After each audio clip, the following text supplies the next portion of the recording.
अस्सलाम वालेकुम नाजरीन, आप देख रहे हैं K92 न्यूज़ और मैं हूं आपकी मेज़बान नाइला भट्टी। शामिल करेंगे आज की इलाकाई खबरें।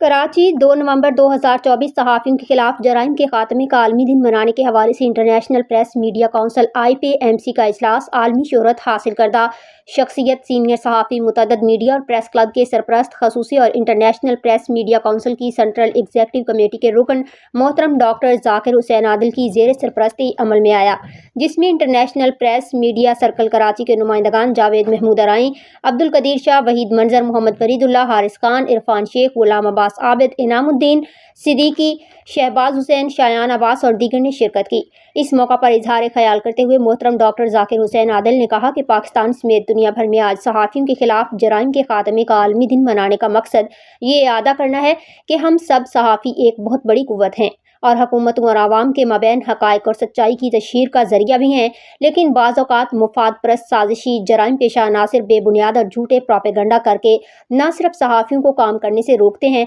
बल्कि उनके खिलाफ झूठे केसेस भी बनाने के लिए मनफी ज़राए इस्तेमाल करते हैं, जिसके खिलाफ मुत्तहिद होकर आगे बढ़ना ही सहाफ़ियों की कामयाबी है, वरना सहाफ़ी तन्हाई का शिकार होकर कमज़ोर हो जाते हैं, जिसकी वजह से बाज़ मौक़ों पर उन्हें शिकस्त का सामना भी करना पड़ता है। इसके बरक्स सहाफ़ती तंजीमें, प्रेस क्लब्स और IPMC जैसी आलमी सहाफ़ती तंजीमें सहाफ़ियों की असल बुनियाद होती हैं, जिनसे वाबस्ता रहना ही किसी सहाफ़ी की असल कामयाबी होती है।